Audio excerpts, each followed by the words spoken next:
Chegamos ao final de mais uma resenha.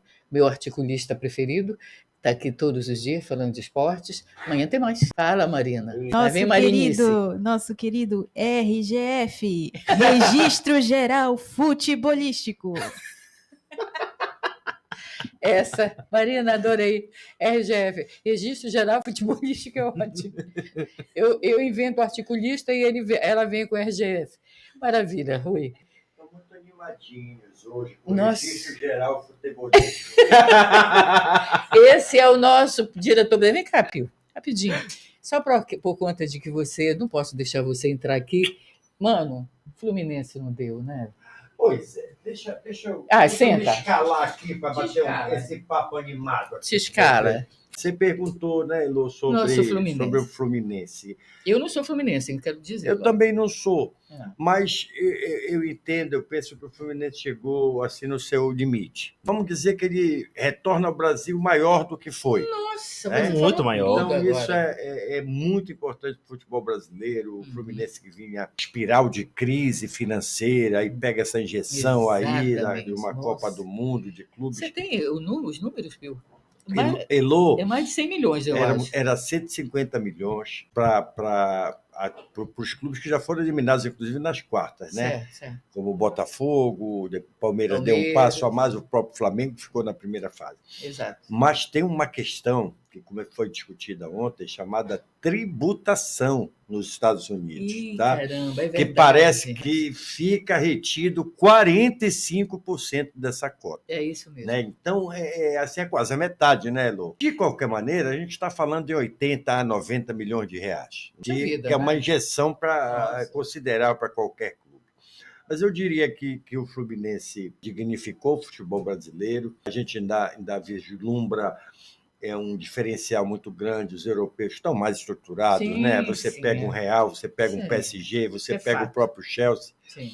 Então, eu diria que a FIFA fez um golaço com esse campeonato. Sem dúvida. Né? Que, na minha ótica, futuramente vai acabar aquele confronto, Rui, do final do ano, do campeão da Libertadores com o campeão da Champions, porque não dá nem para dizer que é um mundial, né, Elô? Porque é um jogo de dois continentes diferentes, etc. Exatamente. E tal.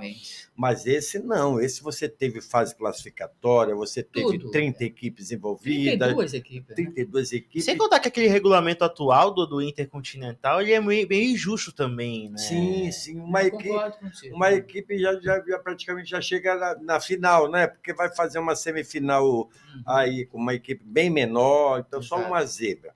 Então eu diria que a FIFA deveria acabar com essa competição do final do ano e apostar nesse Mundial aí, fazendo de 4 anos como foi idealizado.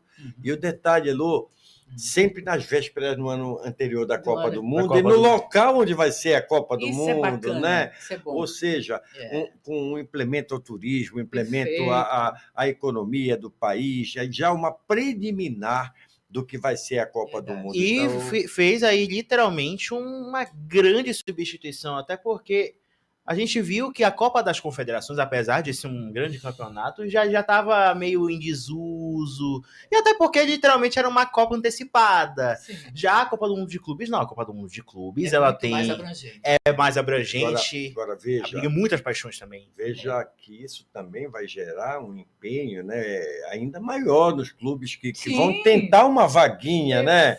Vão tentar chegar aí numa competição desse nível.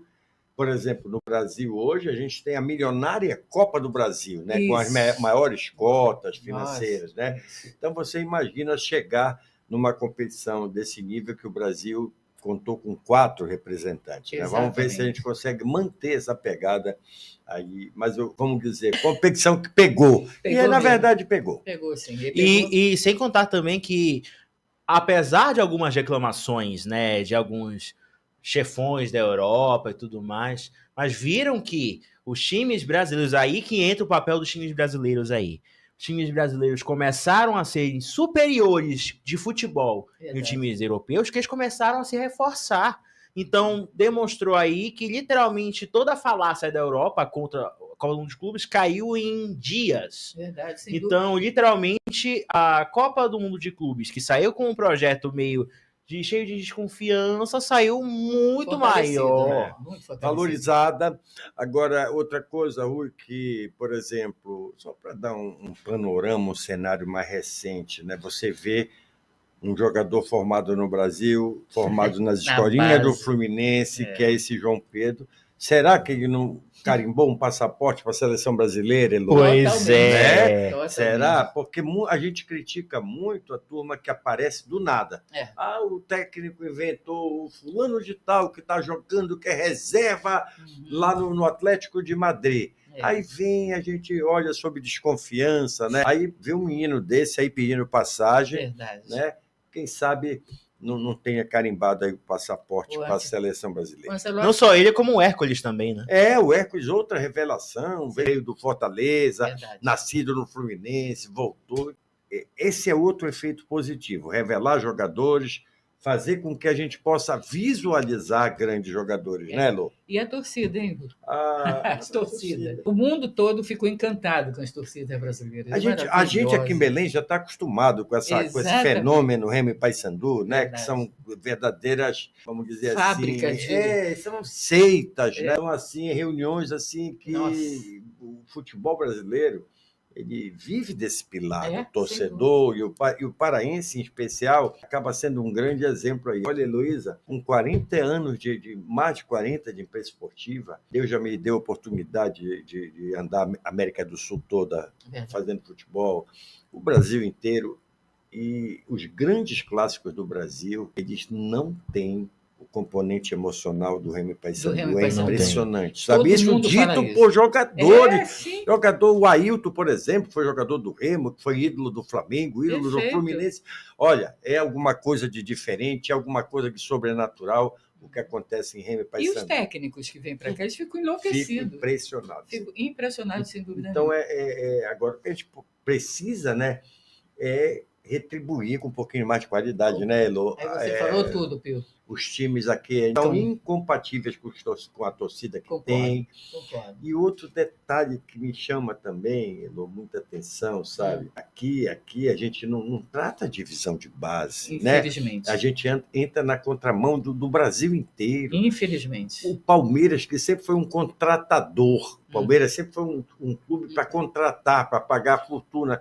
Hoje forma jogadores e ganha muito dinheiro com isso. Muito com isso. Então a gente ainda continua com esse Patinando. passivo. É verdade. E para finalizar, Elô, agora me parece que agora o ingresso passou a ser eletrônico, né? Isso. Passou a Isso ser já deu confusão. com identificação facial, Exatamente. digital. A biometria. Isso é muito legal. Sim. Tá? Só que as diretorias não tiveram a cautela de fazer um treinamento, de fazer uma orientação. Eu ainda dei uma sugestão, gente. Peguem as sedes de Remo e Paysandu, abra uma sala lá. Porque, Lô, a nossa geração, a minha, não vou falar da dos outros, mas eu vou falar da minha, ainda tem uma certa resistência ao aplicativo, a você comprar pela internet, a você se identificar. Quer dizer, é um rito que talvez o meu neto domine mais do que eu, não é verdade? Então ele vai... E o torcedor 60 mais, Isso. o torcedor de 70 mais, Isso. né? Aí ele vai ficar todo enrolado, então não custava nada. Não vende o ingresso físico nas sedes administrativas, né? Perfeito. Então, quando você for lá, que tem um atendente com computador, o seu nome. Tem gente que não tem e-mail. Tem gente que não tem e-mail. Então, eu penso que é um desafio, tá, Elô, para realmente fazer a gente tranquilizar. Olha, o Remo, mais uma vez, deu demonstração de amor e um time com mais de 20 mil torcedores, né? Então, quando isso estiver devidamente normatizado, vamos colocar assim, eu tenho certeza que vai ser uma tranquilidade. Eu também acho, né? Para todo mundo. Obrigado, Elô. Obrigado aí pelo convite, tá? Seu amigo está sempre à disposição. Obrigado, Ruizinho. Obrigado, Pio. Esse é nosso diretor-presidente.